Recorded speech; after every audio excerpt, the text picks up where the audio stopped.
As somebody who has a brand of being a truth teller, somebody who is exposing the wickedness and the evil in the world, sometimes I get labeled as somebody who is all about chasing conspiracy theories. And I don't love that label because, yes, I want to help reveal the truth, but sometimes I believe conspiracy theory hunting, going down rabbit holes, can be very dangerous. And I'll share more about my philosophy of that at the end of this video because there's a conspiracy going around about what really happened with the taking out of Charlie Kirk this past week on that Utah college campus.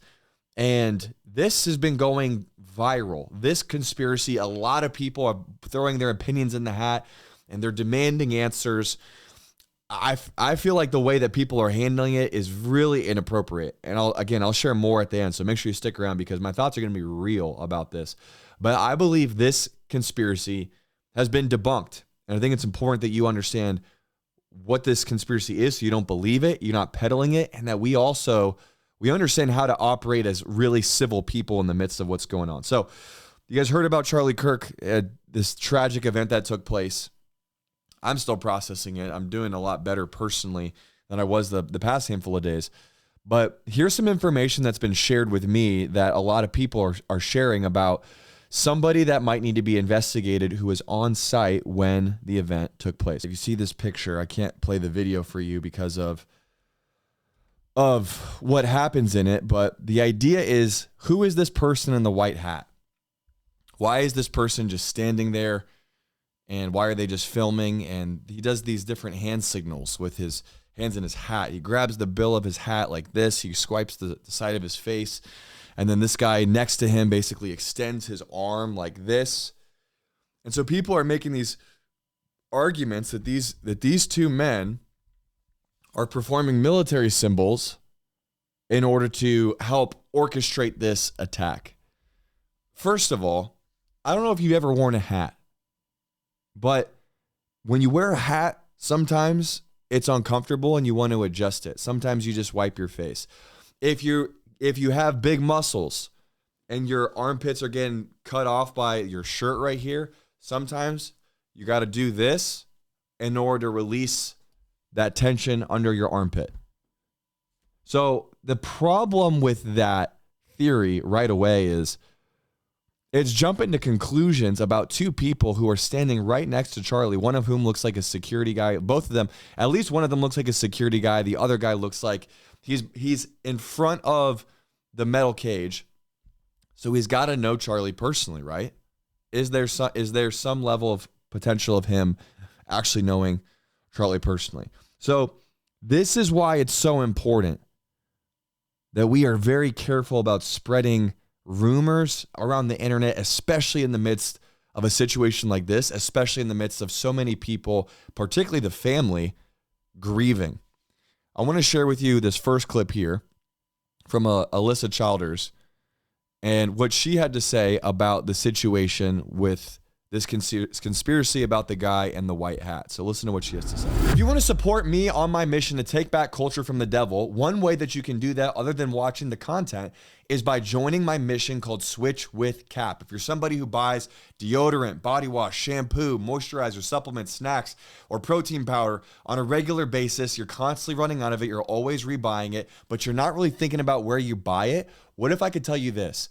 You don't need to buy from the big box companies like Walmart, Costco, Target that are creating and selling poisonous products, toxic products that are manufactured in other countries and are also promoting woke ideologies that you and I don't care for.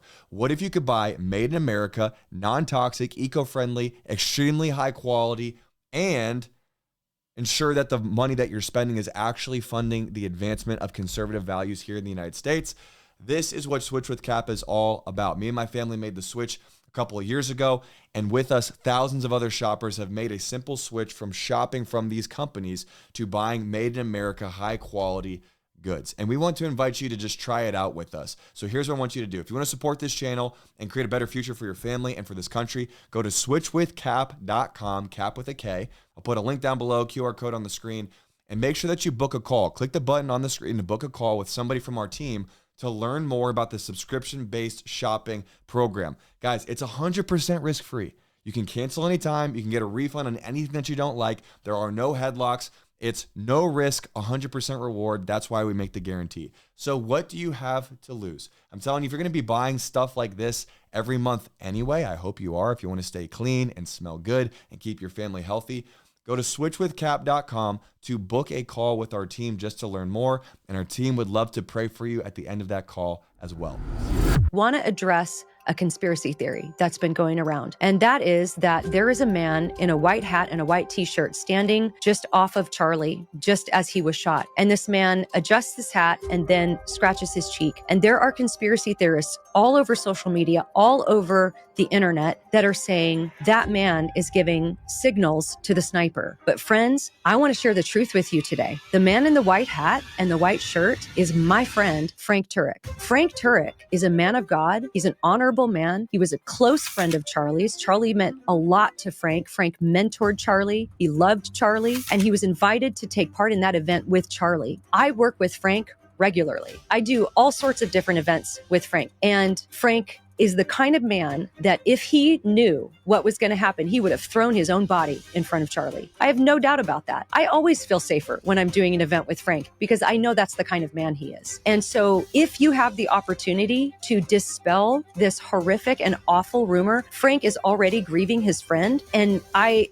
can't imagine what it must be like to see yourself go viral with this stupid, ridiculous, false conspiracy theory. If you can share with people who might be sharing this false information that is actually Frank Turek, Charlie's friend, man of God, Christian apologist, let's dispel this rumor. Let's make truth go viral. I want to address. What do you think? What do you think? Let me know in the comments, because some people are listening to what she's saying. You have the highest comment on her page right now on that post. Release the footage from Frank's phone. I'm curious what you guys think. I personally think what she's saying is very convincing, but it became even more convincing when I saw Frank talk about it. Frank just put out a video yesterday sharing his perspective because he was there. He was right next to Charlie and how everything transpired from his point of view. So I think it's important that you listen to this, and I'm going to give you some thoughts at the end before we close. Here's what Erica wants me to relate on Sunday. This is going to be the hard part, but maybe also the comforting part. Charlie Kirk was literally like a son to me. I have 3 sons. He was like my 4th son. So when he was hit, if your son got hit, what would you do? What would you do? I got in the car because if there was any way I could save him, I had to do something. I couldn't just take him. You guys got it. I'm on one side, and there's actually some video of this. Somebody's taking video of this. I'm on one side of the car, the right side, and they're getting Charlie in. So I run over to the other side, but the guy who was dragging him in is now blocking that entrance. So at that point, I run around to the back. I pop the back gate open, and I jump in the back. The car lurches forward. Apparently somebody jumped in the car. So the car lurches forward. So I almost fall out of the car, or the SUV. Then I grab the thing and close it. There's 5 of us in the car now. Justin is driving. Dan is up front with the GPS. Rick has got him. Rick's on my left, and Brian is there, and I'm coming over the back seat, and Charlie's laid out in front, just right in front of me. And Charlie's so tall, we can't close the door. We drove 4 miles all the way to the hospital with the door open. To this day, I don't know how Brian stayed in the car, because we're just go, go, go, go, go. We're trying to stop the bleeding. You saw it. And I'm yelling, come on, Charlie, come on, come on. Rick starts praying out loud. I'm praying out loud. We're yelling, come on, let's go, let's go, let's go. And I go, we got to start CPR. So I try and start that. Now, Charlie wasn't there. His eyes were fixed. He wasn't looking at me. He was looking past me right into eternity. He was with Jesus already. He was killed instantly and felt absolutely no pain. That's what I was told later. By the way, there was just nothing any of us could do about it. We were giving him CPR, but nothing was happening. So if that's any comfort at all, Charlie didn't suffer. He was gone. He was with Jesus, absent from the body, present with the Lord. That's where he was. Now, it is true, when we got to the hospital and they started working on him right away, they did get a pulse back. We had a small sliver of hope. The doctor later said that we got a pulse because Charlie was a very healthy man, but the shot was catastrophic. So 20 or 30 minutes later, the surgeon came out and said he was dead. Here's what Erica wants me to relate on Sunday. It's horrific, man. All right. So here's what I want to share. I think especially in today's day and age, it is 100% noble to be skeptical and to try to figure out what the heck is going on, because we probably don't have all the information about what really happened. The fact that after the event, apparently they're already cementing up the whole crime scene, even a lot of the details about what happened, it just doesn't make a lot of sense. There's a lot of questions that need to be answered. But as we are seeking out answers, we have to be way more mature. We have to be way more careful in how we're sharing information, because what's going on right now is you have a man who has mentored Charlie personally for years, who is now under the microscope of conspiracy theorist culture, which, by the way, people have lumped me in that category for a long time. And I'm someone who wants to fight for truth. I'm somebody who wants to expose wickedness. And sometimes, yes, there is a rabbit trail that you can go down. But at the same time, like, we cannot lose our humanity and our decency in the pursuit of truth. Do you think that's possible? Do you think it's possible that before we jump to conclusions and begin throwing out information that could be 100% wrong, ruining somebody's reputation in the midst of their grieving process, is that worth handling the information like that? I know it's checking my heart, because I want to make sure that I'm taking that personal responsibility myself, because people say things about me all the time. People clip me, take me out of context, say things about me, how I preach, what I preach about, and create all sorts of wild conclusions that are wrong. And do you think that doesn't hurt my reputation? That doesn't hurt somebody who is following my content, enjoys my content, getting his value out of it? They hear something like that, and then all of a sudden, boom, now they have a different perspective about me that isn't true. This isn't about me, but what I'm trying to say is I have a lot of empathy for what that feels like when you're in the public light like that. And I would just encourage anybody here to just have wisdom and a fear of God. Isaiah chapter 8, verses 12 through 13 says, "Do not say a conspiracy concerning all that this people call a conspiracy, nor be afraid of their threats, nor be troubled. The Lord of hosts, him you shall hallow. Let him be your fear, and let him be your dread."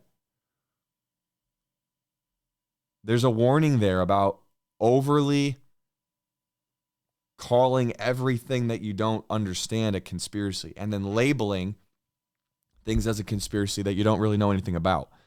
1 Timothy 1:4, it says, "Nor give heed to fables and endless genealogies, which cause disputes rather than godly edification, which is in faith." There's a principle here. There's a spiritual principle here about some of the things that people want to argue about. I'm not saying they don't matter, but they don't matter most. And some people right now are sacrificing things that matter a lot more for the sake of winning little arguments that ultimately a lot of people don't have a lot of information about. 2 Timothy chapter 3, verse 6, "For of this sort are those who creep into households and make captives of gullible women, loaded down with sins, led away by various lusts, always learning and never able to come to the knowledge of the truth." You know what I've noticed is there are some people, and I could fall into this category if I'm not careful, so I'm not here to judge, but it is a warning.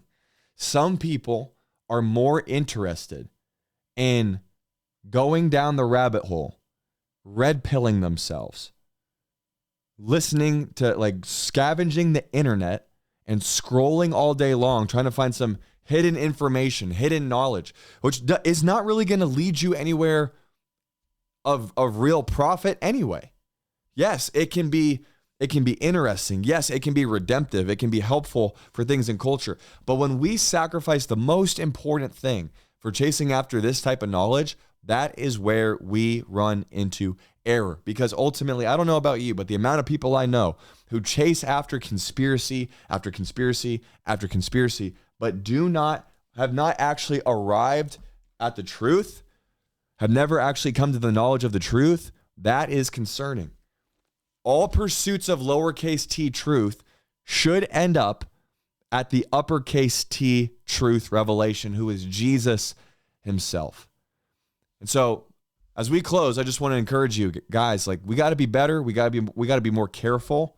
I'm not saying don't share opinions. I'm not saying don't investigate. I'm not saying those things. I'm not saying don't question these things. I'm just saying that the way that we question might actually, in and of itself, be us violating one of the 10 commandments, where it says, do not bear false witness. Do not bear false testimony against your neighbor, against a brother in the faith. Be very careful. That's a warning for you and for me. But man, my heart goes out to Dr. Frank Turek. Dr. Frank, God bless you, brother. I'm so sorry about your loss. We've all lost a tremendous man that day. Hey, if you don't know where you're at in your relationship with God, I have a QR code on this that I want to make sure that you scan. Go to capchatfield.com/Jesus and learn today. If this is waking you up and you're realizing that you need to get right with God, the Bible's clear. Jesus is going to come back soon. He's going to judge the earth. He's not coming back as a lamb. He's coming back as the Lion of the tribe of Judah. And I want to make sure, he wants to make sure that you're at peace with him before he comes back to judge the earth. capchatfield.com/Jesus to watch the video and learn a little bit more about how to get in that relationship with God. And then also, if you want to support this channel, you can go to switchwithcap.com, cap with a K, to learn how to shop made in America goods, non-toxic, eco-friendly, high quality, 100% risk-free. Do better for your family, for yourself, and for your country by simply switching where you shop on a month-to-month basis. Otherwise, God bless you guys. Thanks so much for watching this video. I'll see you all in the next one. Take care.